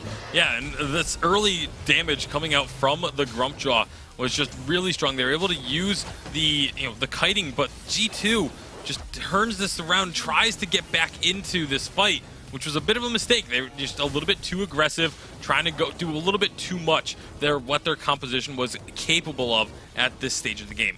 Yeah, it was very close to going for a full ace there as well. And SK maybe could have snowballed that into a lot more had they got that third kill, had they got that regen coming on through. But that was kind of an early advantage for SK, but it wasn't able to transition into anything too significant. Our next replay is going to be just beyond the 14-minute mark, where we started to see G2 take control of things. Yeah, I mean, we see the team fight where G2 are trying to siege, SK are fighting back. G2 managed to cut away Grumcha and they finish him first before turning on Scarf and finishing the kill as well. And this is where Grumcha doesn't do too well and doesn't synergize with the Scarf very well. If the Scarf doesn't have his broken myth and he's not stacking when he's using his ultimate to follow up with Grumcha, his damage is not too significant. So when Grumcha is going in, he's kind of on his own in a sense. And that's how G2 were able to just cut away, kill him, and then move on. Yeah, and you can see that was when this 4-item Celeste kind of comes online and starts to really deal out the damage. And then we can take a look at the replay of the end of the game as well. This is where G2 managed to hammer things home and take themselves a Kraken. Yeah, and again, it's Kvalifar, getting a little bit of damage done, but throws out the Dragon's Breath while he has 1 stack on the Broken Myth, does nothing with it, and just has to run away. And it just, again, his Scarf play was really kind of underwhelming this game, and it's sort of been the case for him for a while, where his CP mages, Idris is like the one exception because it doesn't really play like a typical CP mage, but his Celeste, Scarf, things like that you have to call into question because they just aren't as strong as his other carries. Yeah, and as we start to talk about the draft as well, I feel like that has to be a big concern for SK Gaming, is making sure that Kvalifar is on something he's comfortable on. We've seen that in the last few games that they've played, Kvalifar can become this absolute powerhouse, but you have to have him on the right hero. Yeah, you do have to have him on the right hero. And the Grumcha pick as well, we saw in that last replay, when the stuff was used, with a composition with Scarf, you can't pressure and kill a single target as that stuff is being used. We saw that the person who was eaten just came back afterwards, and SK hadn't been able to accomplish anything during that time. The stuff was ongoing. So the composition that they need to round out around Grumcha, if they're going to go for that pick, needs to be very precise and needs to be able to burst the target down if they want to make sure they use it to their advantage. And, well, as we get into this draft, you can see Celeste are going to be the first pick, Catherine and Grace being banned away. SK Gaming, we know they're more than happy to go into a Celeste. They pick up the Black Feather. I actually really want to see this be in the lane because it's one of those heroes that Kvalifar can play exceptionally well, is a great counter into the Celeste, and you can still pick up something for Tyrus that he can also make a huge impact on.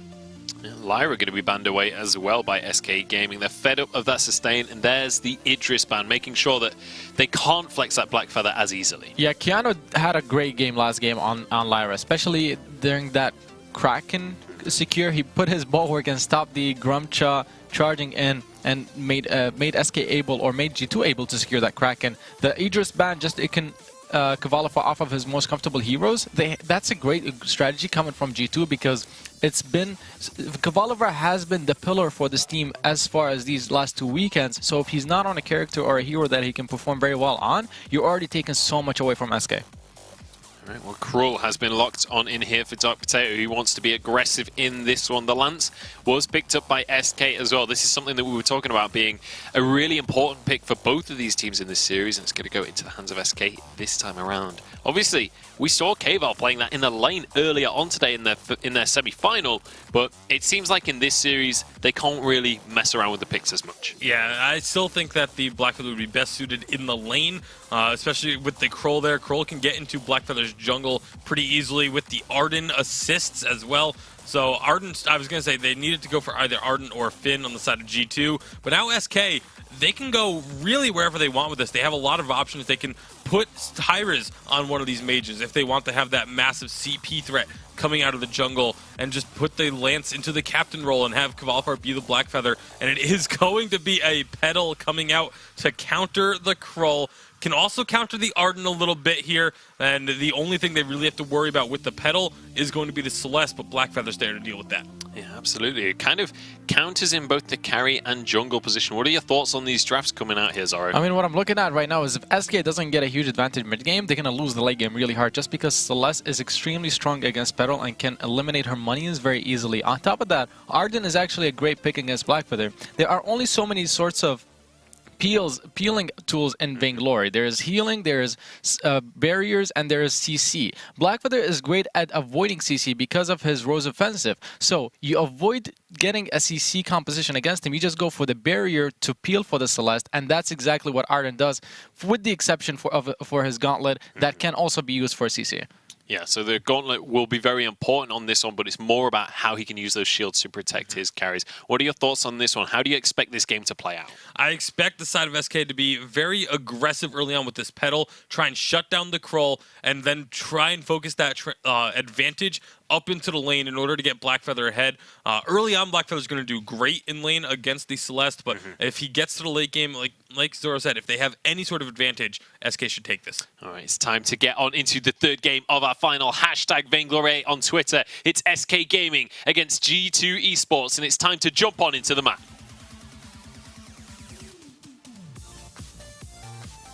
And SK and G2 looking to take that #1 spot once more. SK Denominate have drafted a counter pick composition to what G2 have thrown down. Yeah, all around counter picks actually. Obviously the Blackfeather's so good into the Celeste, the Petal's so good into the Krull, and then Hegman, if he can use the Githian wall properly and stun Kiana Nakoa out of a gauntlet, or at least even reposition it so that his teammates don't get caught up in an unfortunate situation. All around I see this composition can work, and they are starting up this Elder Treant now, and there is no contest from G2 here. So overall, a good start for SK, but it started good for them last game too. Almost like the two elements of these teams have come up and are going to be tested outright. SK's macro game and drafting ability up against G2's mechanical prowess and ability to hyper carry their carry. Hundor would have worked just fine. This guy is a god on the Celeste. We've seen it time and time again. And SK really going to have to shut him down. Yeah, SK going to have to make sure that Hundor doesn't get to the point he did last game on Celeste. Obviously, those huge Heliogenesis Supernovas. Oh, a good route out of this Hegman, though. Yeah, Hundor in a bit of trouble here. Cavalifar looking to move on in and break those Heartthrob stacks with the on point. And Fate of Heart would kill Hundor, but too risky to just straight up tower dive when you can't see him. Bit of lane pressure does mean that Cavalifar are going to get a lead in CS. Yeah, so far Cavalifar taking the edge early, but we know Celeste doesn't come on until much later in the game. Very far away from that level 8, and even further away from that 4 offensive items. Kiana Nakoa's in trouble here. They're looking for first blood, though. and they're going to get it. Cavalifar dives on in, and able to take that one away. An early lead for SK. That's exactly what they need if they're going to have a chance to win. Hunter going to get impaled. Tyrus dives on forward, trampolining, and he's going to get the kill. SK 2-0. The pressure has been brought to game 3. Yeah, it absolutely has been Dowsey, and 1 kill apiece for Cavalifar and Tyra's. Overall, a beautiful start, 100% kill participation so far up in the lane, and now it is Tyra's turning his attention onto this Krull. Gonna have to get away, uses the trampoline to safety, but moves back on into a core collapse. That is so risky from Tyra's. What was he thinking? Cavalifar trying to do his best, but now he has to disengage. Hegman, with a good Giphian wall, will stop up Cavalifar from falling down. On point.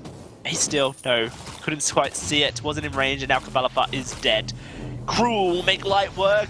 It has all been reversed. SK's hard work and 2 quick kills. And now everyone, I think, is tied up very even.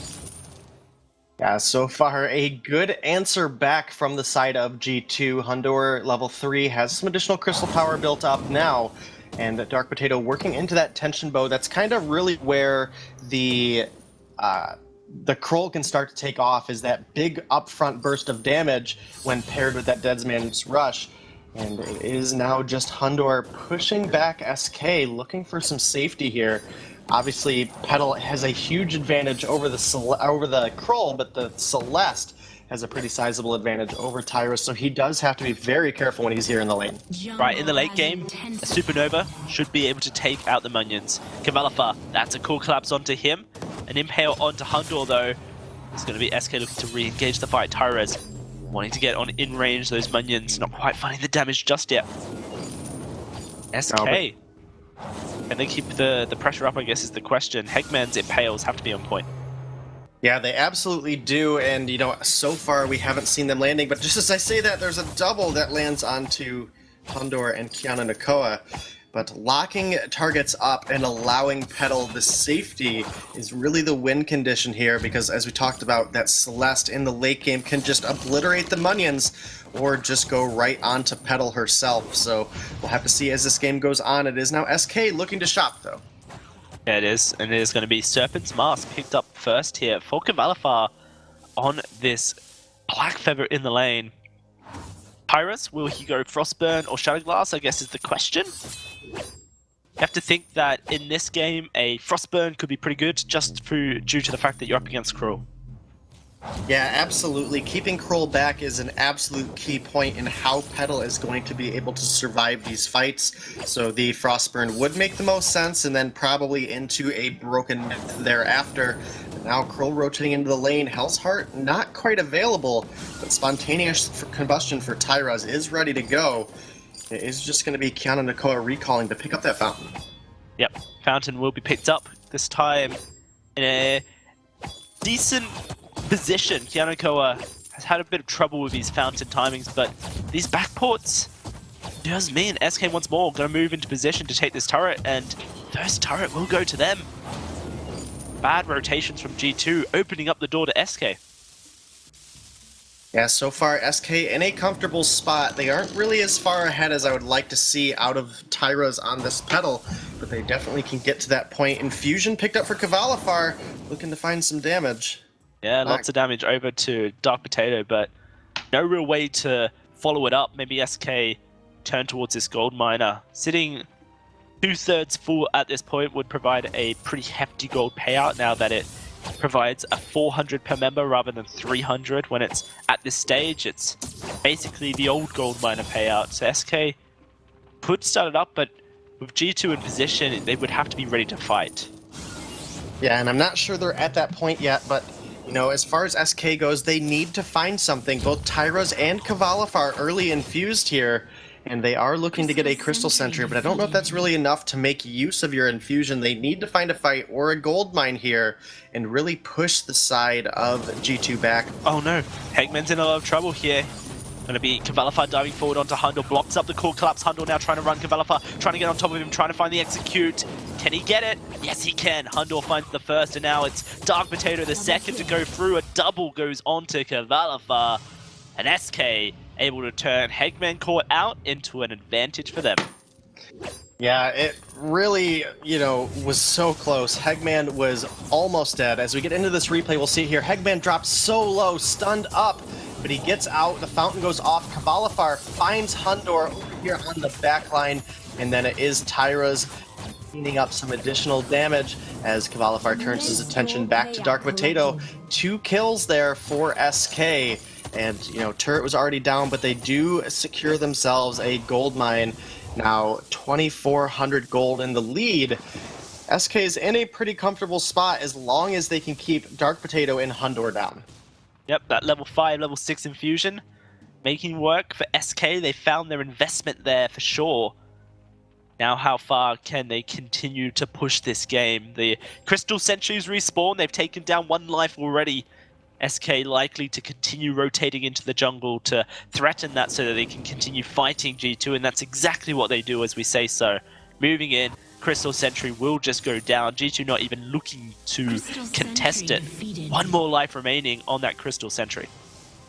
Yeah, 1 life to go, and that is not a comfortable spot to be in, as obviously once that objective is finally taken down, it will give the side of SK free roam into the jungle. And, you know, again, SK, they have been really at the top of Europe so far for both last season and this season, but G2 making an incredibly strong performance in Game 1 and in Game number 2 could look to change that this week, Dowsy.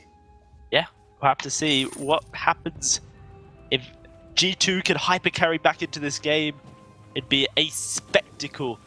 And once more, an absolute masterclass from the G2 squadron.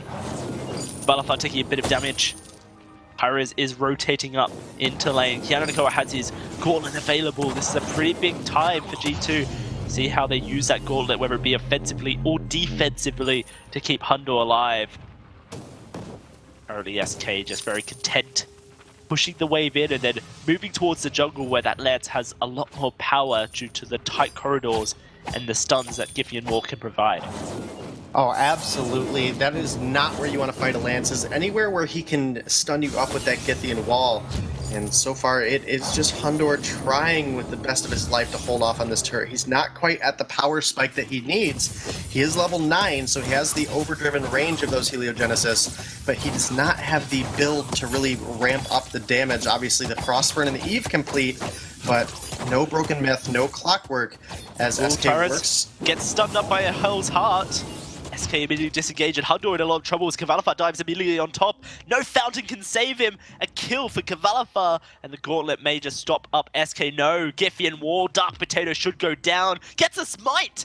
Kills Cavalifar before he loses his life, and now Keanu Nakoa, last man standing, as the Crystal Sentry is auto-attacking, keeping Tyra slow and Hegman, but they will just focus the Crystal Sentry as well. The ace means nothing. They can eliminate that Sentry from the map.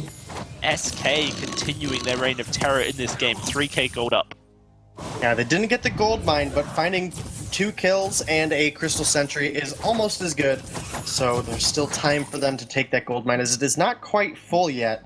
And we'll be there very soon, though. Cavalifar going with so much sustain. Serpent's Mask and Poison Shiv complete, looking to make sure he can survive that backline while he's on Hundor, as Hundor is getting closer and closer. Actually has the gold in pocket to get that Clockwork, and he's actually going to recall now to do so. And that's really where this Celeste will start to take off. But then once that Broken Myth is complete, Hundor will be like a totally different hero. The hyper carry potential of Celeste is so huge, and even Blackfeather with all this sustain can find some difficulty trying to live in that backline. Have to see how it does play out. It all is just sustain at this point for Cavalifar. Likely get himself a breaking point, but has to prioritize the defensives now. This is the point, I think, in the game that SK have to be the most careful to nominate. May seem like they're so far ahead, but actually, a slip-up right now, a misposition, a over-aggression, this is the potential for G2 to immediately come back into this game and potentially take the series.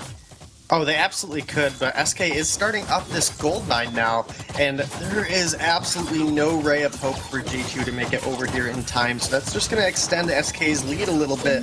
And Kroll is struggling so badly right now trying to get items. This is the definition of all the eggs in the Hundor basket, as Dark Potato is so far behind right now on this Kroll. 36 CS to the 62 of Tyra's. That is not the position that G2 wants to be in, as SK continues to be dominant here. You know, it's all about, you know, the end game, though, and Celeste is getting close to that point. Actually has enough gold to get some Pierce Dowsy, and that would go a long way against Cavalifar's Aegis. Let's see when Hundor feels comfortable going to get it, currently clearing the wave. A big one stacked up here by SK. Infusion purchased by Tyra, as everyone on SK can afford them. They're just looking to find Hundor out of position, and Impale will most likely just be the end for Hundor, who's not been given the opportunity to go back to shop. Cavalifar diving onto the turret will take a bit of poke in the process. Pyra is able to put the pressure back down. SK finds an Impale, but it's a little bit too far out for Cavalifar and Tyra's to dive on in with Hegman, so they're going to have to just leave it for now. Turret surviving, not taking too much damage just yet. SK not really being allowed to poke it down just yet. Hundor being able to clear out the wave, being good for G2. That Clockwork really making the difference in these long engagements and sieges. But an Impale onto Dark Potato. Dark Potato will be taken down to half HP. Once more, SK just chipping away at the block. Yeah, and SK doing a great job doing so. They're keeping Hundor and Dark Potato in a bad situation, but now, Cavalifar, are you too far out? Nah. He's gonna get out safely. To remember, this guy is a Black Feather. Dark Potato, though, he is, and he will go down. Gauntlet goes out, but Cavalifar immediately dodges it. Reflex blocks the core collapse, and Tyras will finish the job. Keanu Nakoa doesn't stand a chance. A double kill comes through for this pedal, and SK once more finding an ace. SK finding a beautiful ace. It was Cavalifar that took a lot of damage there at the beginning. then Tyra's rotating up from the bottom was able to find a quick kill onto Dark Potato. From then, they turned their combined attention onto Hundor and Keanu Nakoa. They find an ace, they find 2 turrets, and we are getting ready to get into the Kraken spawning. But here it is again, Dark Potato taken down to half. And as Kvalifar is getting poked out, they are unsuspecting of Tyra's rotating up through the bottom. Hegman with a beautiful root and a stun coming out of the Githian wall. Gauntlet does come through, but Tyra's with a good block gets through, and just like that, it is a dead Hundor, and then a root and a Githian wall onto Keanu Nakoa, secure the ace for SK, and now 15 minutes into the game, Kraken is on the board, and G2 cannot afford to lose another fight like that. No, they cannot. Hundor has the goal to go get his broken myth, so he's going to rotate over to the shop and pick it up as we speak. SK literally a second off, able to secure that gold miner and get themselves the last gold payout for themselves. This broken myth has to be the point for G2 that turns the game around, or else it is curtains for the spring champions here. Pyra's on the sidelines, giving damage and broken myth stacks over to G2. Now that the Celeste has hit the full damage, Petal becoming a little bit less threatening. The main point for SK is by eliminating that Crystal Sentry, they've been free to roam around the jungle pretty much unseen due to the fact that G2 haven't been able to put down vision. By turning focus onto Dark Potato when Hundor's positioning too far out, able to catch G2 off by surprise. SK, if they take a Kraken and get an ace, this is game. Oh, absolutely, Dowsey, and this is a really bad spot for G2, and fortunately for them, Hundor does now have this broken myth online, but if you look at his defense, this is the time, and you saw it last game, prioritizing the offense against another mage can work, but so far this game it has not, because Blackfeather just does so much damage when he gets onto that backline, and now G2 is here. They have to contest it. Hundor nice and far behind. Gauntlet going to keep Tyra's out of the fight for now. Kvalifar trying to get onto Hundor. Hundor trying to survive, but he gets bursted down. No! Fountain comes out from Keanu Nakoa far too late. And now Dark Potato will go down. A double for Tyra's, as Tyra's looking to make it a triple, looking for Keanu Nakoa, chasing down this Arden. The rest of his team will come in to make sure this kill does go over to SK. And they do give it to Tyra's as well. A triple kill, an ace for SK. They're going to look to move towards this Kraken, start her up, and get ready to finish this game.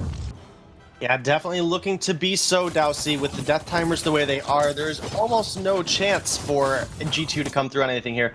But as we see this fight break out, Hegman comes over, does miss the root, but we talked about it just a second ago, Hundor does not have the defense, and once Kvalifar got onto that backline, it was the combined Petal damage and Blackfeather that was able to take her down, and then there was just nothing that Dark Potato could do by himself. Keanu Nakoa tried to make it out, was unable to do so, and now, Dowsey, the Kraken is unleashed, and only 2 turrets stand between SK and a second week victory. Oh, so good for SK in their chances of being European representation in Singapore in December at the Vainglory World Championships. They really want to make that case for themselves. Hegman with this echo on the Githian wall, providing so much CC for the team, as we saw in that last team fight. And now it is just this Kraken to move on into the base. Kvalifar dodging out these Helo Genesis, but is getting tagged up every now and again. Here we go. Hegman misses the Impale. Dark Potato Hundor trying to deal with this Kraken whilst SK move on to try and take down this Vein Crystal. Hegman goes on in, Gauntlet goes on out. Hundor able to get away from Kvalifar as Dark Potato moves on in, but Tyra's looking to take down Keanu Nakoa. SK are split, but here comes Kvalifar once more, looking to finish the game, not looking for the damage, and he will go down. Hundor, Dark Potato finding one apiece, and it's only Tyra's left alive, goes down for the double. It is an ace coming through for the side of G2, and they have the damage to deal with the Kraken. Yeah, they do, Dowsey, so that will be another fight SK now has to win. But will it be enough? It's so tough to tell at this point. They find a great ace, and we see this all too often, Dowsey. Teams just don't push safely with the Kraken. Ends up costing them an ace, and giving that gold over to Hundor has allowed him to complete a Metal Jacket. But as we get into this last fight, Hegman again with a missed Impale. Heliogenesis chunking Tyra's down so far, but Kvalifar is not even looking for damage onto Hundor at this point. He's looking for damage onto turrets. He does miss out on the From Hell's Heart, but just like that, 1, 2, 3, the attention is just too split. The stuns comes through onto Kvalifar. They turn their attention onto Hegman, and then it is just a lonely Tyraz that gets taken down by Hundor. And now, with this defense online finally for Hundor, they have a real chance of turning this game around. An exposed Vein Crystal turret reminds me of Game 1. Back when this series began, Denominate, and how long G2 were able to hold off the force of SK. Hundor stepping up, playing out of his mind. Well, again, it will have to be the same story if G2 want to take this final. SK are so far in the lead, 7,000 gold in the lead, but that may not be enough to stop this hyper-carried Celeste. Yeah, well, we also do have to look at Kvalifar. He has the Aegis Complete and the Journey Boots, as well as working into either a Bonesaw or a Tension Bow for his fourth offensive item. But Dark Potato's caught out. This could just be it for G2. They can't afford these mistakes. Gauntlet will go down, but Kvalifar's through the Gauntlet walls looking for Hundor here. Dark Potato providing damage. Huge Solar Storm comes through. Kill goes over to G2, but Dark Potato falls in return. Tyraz now looking for the damage as Hegman keeps Hundor back. But Tyraz will be exiting the fight now, and G2 wanting to move forward for more. They want the kills, and Hegman has been stunned. He will go down for sure as he tries his best to echo, but the auto attacks from Celeste with that Julia's Light heroic perk just provides so much damage. And now with Kraken Spawn back on the map, maybe Hundor can hyper carry his team. Yeah, he might be able to. Again, letting Hundor get this defense was the worst thing that SK has done all day long. And, you know, it was off the back of, again, a bad Kraken push just gave so much gold into Hundor's pocket. If they just would have focused on getting the kills, even just getting Hundor down, they would have been able to close out the game, but instead they separated their damage, and from there it was easy pickings for the side of G2. And like I said, now that Hundor has this defense, they are in a real position that this could be a pretty close game, almost like a Game 1 scenario. You know, we're 22 minutes in, Dowsey, and you know, we're a couple fights away from a G2 win, but only one fight away from an SK win. Yanako is sitting very close to getting an echo for himself, could just turn fights in the favor of G2. Great disengage comes out of G2, look at the damage coming already for Hundor. Stacking up that broken myth, looking to get a Solar Storm ready to go. But Kiana and Ko are going to take too much damage here. Going to backport, maybe they give him this tree end? Yes, they will. Give him the tree end, make sure he gets those heals so he can stay in the fight. SK are backporting, that gives G2 priority over the middle of the map here.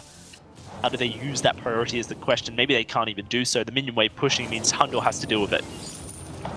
Yeah, it absolutely does. You know, again, this is a exposed Vein Crystal for the side of G2. And unlike the first game, there is no Lyra this time around, so no backdoor attempt, well, at least safe backdoor attempt. So that is something to make note of. Kvalifar has actually sold his Pierce and gone into a Slumbering Husk, but here we go. He's trying to get onto the back line here. It's going to be Gauntlet going down, but Kvalifar escapes it, has that looking to try and take Hundor. He gets the kill. The Slumbering Husk, as you were mentioning, it procs, and it keeps Hundor, Kvalifar alive. Now it's Dark Potato going down. SK find the double kill for Kvalifar, and Kiana Nakoa will go down. Kvalifar wants a triple. Kvalifar will have his triple. Denominate, you're trying to make the point, but I think that clip made the point for you. SK will take the game, the series, the win over G2. A phenomenal series, so long as well, but so hard fought. Yeah, and like I said, Dowsey, just one last fight for SK was enough to bring it through, and SK back-to-back now, they are the champions again, and again, Hegman just an outstanding performance here on this team. You know, obviously, Araf not able to join us every week, and I think they found a pretty good replacement, Dowsey. I think he's made his point. Has certainly made his point that he is a worthy contender for that captain position in Europe and wants to become the best here, I think, in Europe. And so far, 2 wins on the board, 2 first places in the European Vainglory 8. SK are doing a fantastic job. That about wraps up Europe here, Denominate. It's been a pleasure as always, so let's throw it back to our desk to give their analysis. There we have it. It is going to be SK taking it on in the end. It was very close, and G2 trying to hold on. Very reminiscent of the first game when they hold on with just a Vein Crystal. But in the end, it was enough for SK to finish things off. And honestly, that last team fight, very convincing for SK, and it felt like they finally had what it took to take out their opponents. Yeah, and again, the last team fight kind of came down to maybe some misplays from G2, which it's understandable after playing for this long over the course of the series, but it's still those tiny little things can be the difference between going to Worlds versus staying home. So huge props to SK, though, on this game and this series to keep yourself focused after how long and grueling game number 1 was, and then to drop game 2, to come back in game 3 and be like almost looking right back on form. They really did keep themselves focused, and they kept themselves focused on what the win condition was, and they stayed knowing what they needed to do exactly for that third game, especially at the end of it. They kept focusing Celeste. Kvalifar kept going on her, ignoring everyone else, and it worked out well for them. All right, let's start with this one way back in the early game and take a look at the first double kill that came through on this one. Guys, talk me through this action. So we see here, this is one of the beginning things, or one of the first things that happened in the game. At minute 2, SK keep playing aggressive, and teams are not catching on this yet. They have very aggressive level 1 and level 2 rotations. They rotate up, they catch Lance first, or Arden, and then they go on to Celeste, and they end up getting 2 kills. Sadly, after that, Petal plays a little bit too aggressive and gives back 2 kills, but the point is SK are playing really good when it comes to their aggressive rotations early on. They did it every single game this day. Yeah, definitely the thing to focus on is the proactivity that they're putting out, and the fact that, you know, Hegman can land those impales to make those kind of plays happen, because that doesn't happen unless he manages to land that impale onto Hundor and manage to take the advantage. And they continue to kind of snowball during the early game. There was definitely parts in that game where it already felt like it was SK's game, and then G2 kind of came back on in. Let's take a look at the next replay. It's just beyond 16 minutes into the game. Yeah, and this is another one where, again, Hegman's play was so good. Even though he misses that first impale, they kind of start this fight, but then a nice Githian wall to land the stun, echoes it, and gets the second stun as well, just completely taking Hundor out of the fight and allowing his team to close that gap and get onto the target while he's stunned, while he can't react, while he can't escape. And it's just, Hegman was really the catalyst for this game all the way around. Yeah, he certainly was. And now we could take a look at the final part of the game as well, which was G2 kind of finishing things off, and SK finishing things off and putting that final nail in the coffin with this team fight. This was the very last team fight. You can see the gauntlet is put down, but Blackfeather, we said how well he can ignore CC. He keeps Rose fencing through the gauntlet walls and sticking onto Celeste to kill her. The follow-up from Lance and his Scythian walls are so beautiful coming from Hegman, and the Petal, it works so well with Blackfeather because she can follow up with her CP damage that's coming from the backline. And at the same time in that fight, though, that was that big mistake I was talking about from G2. Gauntlet goes down. Blackfeather uses his Rose Offensive to get out of the Gauntlet. He has no other charges. He has no charges of Rose Offensive. He doesn't have a reflex block at the time.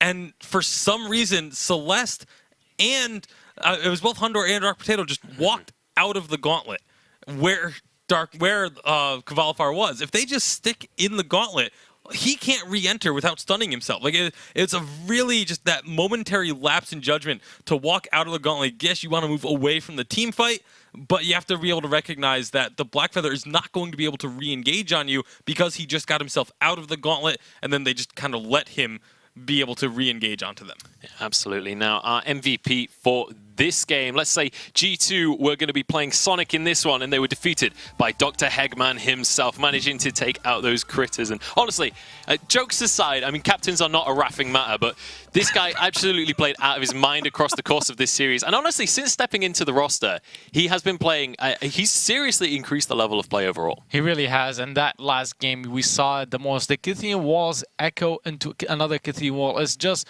very smart item choices too when he is on the Lance and when he's playing even the Lyras. We saw the Catherine. So he's stepping up his play, and it's showing for his team. This is the second weekend they're winning in a row, and this is going to put them really far ahead of everyone else.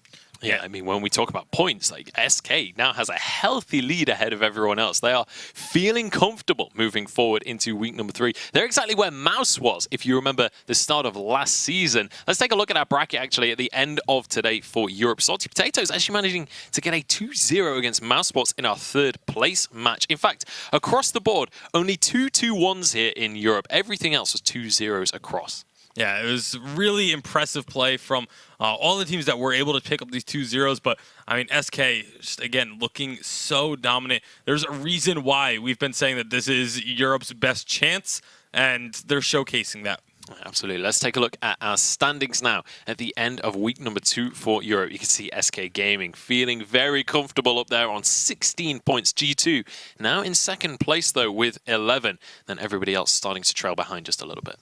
Yeah, and I mean, we saw last season Team Silver Mid in North America were able to win 4 weeks in a row, had a 1st or 2nd place clinched within the first 4 weeks of Vainglory8 play. If SK can keep up this sort of winning streak, you know, they don't have that Cloud9 behind them who is winning 2nd place every single week. Yeah. Like, it's a different team constantly in the 2nd, 3rd, and 4th places for Europe. So if they continue to win, they could clinch 1st place very early on if they keep the streak up. Yeah, and let's bear in mind that 1st place gives you a spot at the World Championship this time around. There's no laughing matter. You can't afford to just get 2nd. And honestly, G2, they do look like a contender for this 1st place spot. If we look at the finals today, if we look at how they've been performing overall, looking towards next week, I want to see G2 on that 1st spot. I want to see them really stepping up. G2 is one of the teams, Fnatic is another team, Mousesports there. While SK are stacking their points and are gaining a huge lead, the other teams in Europe still have a very good chance of catching up. It's still only the 2nd weekend, and we have 4 more weekends, 5 more weekends to go. So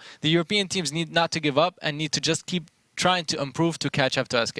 Now, we have a tweet from Tyrus that I want to feature here on the stream, and this is because this really demonstrates how confident SK are coming on into this week of the Vainglory8, kind of calling out Mouse after they managed to defeat them, and it just shows, I don't just want to show him calling Mouse out, I also want to show like the confidence that takes to step onto Twitter and kind of play the big game, you know, and put your pride on the line. Because if they'd gone into the finals and then lost out, that's a pretty embarrassing situation. Exactly. So it shows how confident SK are feeling. And we actually have Tyrus on the line to have a chat with off the back of their victory here in week number 2. So Tyrus, how are you feeling off of back-to-back 1st places here in the Vainglory8? Well, hey for a second. Feeling pretty good. I'm sweaty. I'm really sweating at the moment. It was an intense game. We struggled a little bit more than we should have, especially in the 1st game, I think. 2nd game, we lost. But yeah, it feels, of course, good to win 2 weekends in a row. Let's see if we can continue that trend. And yeah, that's basically it. Absolutely. I mean, I want to ask you about playing against G2 as well, because, you know, coming into this week and coming into this season of the Vainglory, everyone was heralding Fnatic as kind of the 2nd best team. But G2, they have stepped up this season. Are you expecting to see them continue to ramp up as the season goes on? I mean, when they continue to train as a team, I think in the past they had struggles to even have a proper schedule. And if they continue to train as a team and keep improving, they definitely have a chance, no doubt. Of course, it would be better for us if they don't. But, I mean, sure, they have a shot, definitely.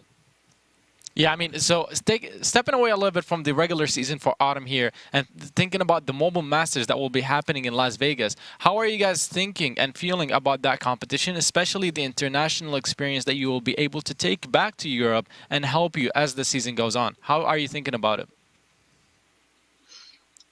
Coming to Mobile Masters, I think the most precious and valuable experience we can take from there, when we're going there, is definitely like playing against international teams, which when we can learn from them, obviously helps us in the 2nd split from Euro.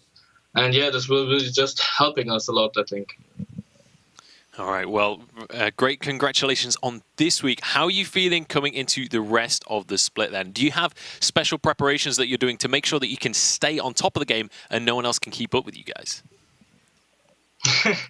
I mean, no, we don't have actually special preparation. We're just trying to train as a team, keep the strict schedule, and then just keep improving. especially with the roster change now with Hagman. This is the second week. I hope we can keep improving the synergy and to be even better than we are right now. All right, well, thank you very much for joining us on the stream, Tyrus. Congratulations on your victory, and good luck in week number 3 of the Vainglory8 as well. Well, that is going to be the end of our European Vainglory 8, though. We have SK once again reigning supreme. Let's take a look at our bracket and kind of recap what has happened over the course of today. And take a look at what's going to be happening later on today with North America. We have Nova going against Rogue and Tribe going against Cloud9. That's going to be starting at 2 p.m. PST. Cannot wait to get into those semifinals. Both incredibly hype matchups. Yeah, absolutely cannot wait. These teams are looking to be very evenly matched. All 4 of them really wanting to make a statement here, or at least 3 of them. I mean, Cloud9 has kind of already made a statement thus far, but definitely everyone else wanting to climb up the standings and put themselves in a better position. Absolutely. That is going to be it from us here in Europe, though. And we're ready to jump on to the North American Vainglory 8. We'll be with you in around 45 minutes once we get to 2 p.m. PST. So go and grab yourself a snack, nip to the shop, whatever you need to do, and come back for 2 p.m. PST. That's when the North American Vainglory 8 is getting